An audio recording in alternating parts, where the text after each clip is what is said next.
Okay, I'm snuggling with my dog on hospice and working on finishing knitting this vest. I'm working on the back, but I wanted to take a moment and respond to this question. So this comment was left on a video where I was saying one effective way that we can resist what's happening to us is to leverage the tools of oppression against our oppressor. If they're using capitalism to fuck us and bleed us dry, then let's use it as best we can back at them. Even small cuts bleed. In that video, I was stitching another creator who said that Trader Joe's is really class Trader Joe's because they are working with Bezos and Musk to sue to end the National Labor Relations Safety Board. Like Trader Joe's may have the aesthetic of being really cool and hip and progressive or whatever, but they're not. Corporations are not your friend. They're not ethical. So where can we shop? This person was saying, okay, so are we boycotting based off of whether they donated to the Republican Party or their union DEI busting involvement? It's all getting confusing. Also, we will soon have a very limited amount of produce. I have a solution. This is one that my family has been utilizing for a long time, not only because the prices are better, we're not giving our money to big corporations, but also because it's supporting small businesses in our community, reinforcing those bonds, strengthening our local economy. And the solution is that you shop at your local ethnic market, your local Asian market, your local Indian grocery, your local Latino grocery. In Portland, that's places like Lily Market, La Tapatia Market, Namaste Market, Hong Fat.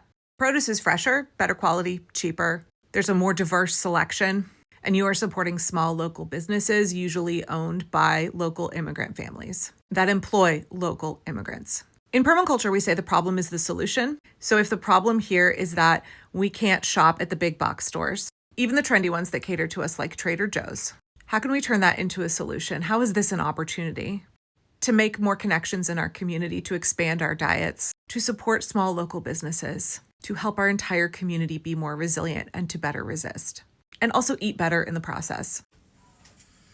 Your daily reminder that Trader Joe's is working with Elon Musk and Jeff Bezos to sue the National Labor Relations Board out of existence.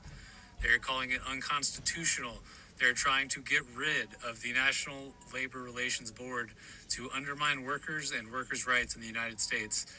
Class Trader Joe's is not your friend, people. Do not shop there. I saw another creator say if they want to get rid of DEI workplaces, they're going to say goodbye to DEI customers. And I could not agree more. As much as I am a staunch anti-capitalist, there is something to be said for a boycott. There is something to be said for voting with your dollars. Because ultimately, it's a few hundred oligarchs that control hundreds of millions of Americans.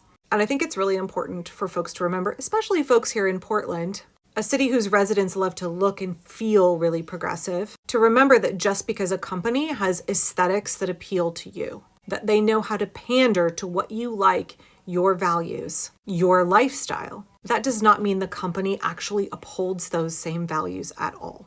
All my fellow Portlanders who are outraged at the results of the last election are making social media posts decrying the state of affairs here, the recension of our human rights, the systematic dismantling of the Constitution. One of the few powers we still have left is to actually vote with our dollars. So I don't want to see you in your pink pussy hat or your sign in your front yard that says, like, in this house, we believe in whatever performances of dissatisfaction you have with the current administration. And for lack of a better word, virtue signaling of your values and politics. This is a great time to learn to be a conscientious consumer in a way we have never been before. To really think about where we are giving our pennies and how those corporations that we've been supporting may have contributed to getting us here. I understand there are certain places we cannot avoid shopping, and I'm not expecting anybody to be puritanical.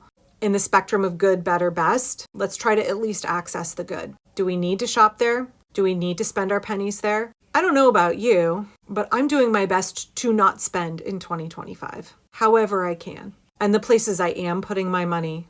And I know in this time where we can feel really powerless about what is happening to us, the tidal wave, the deluge of all of these horrible things feels like something that we cannot hold off ourselves. It's good to find small ways that we can be empowered to actually make a difference. I've said this so many times in permaculture, we say slow, small solutions. What are the small solutions that can have a large cumulative impact if we all engage in them, us, the hundreds of millions of American consumers? What can we do? What is within our power and gives us some sense of ownership and control? For me, the easiest place, the most empowering place to step in to resistance is with my pocketbook. I am happy to go without certain things. And there is power in that. There is satisfaction in that, of choosing to make small sacrifices and deprive myself of small conveniences, or even sometimes big ones, in order to not contribute to corporations that are actively working for my oppression and the oppression of my neighbors. I may not be able to single-handedly stop what's happening, but I know that I can try to live out my values as best that I can. And as long as I'm stuck in a capitalist system, using my power as a consumer to influence in any way that I possibly can, and to avoid being complicit in what's happening as best as I possibly can, I'm going to take that. And I encourage you to do so as well. I think it would be good for us as individuals, for our communities, and for the greater cause of saving our democracy in America, to get really conscientious, really quick, about where we are sending our dollars.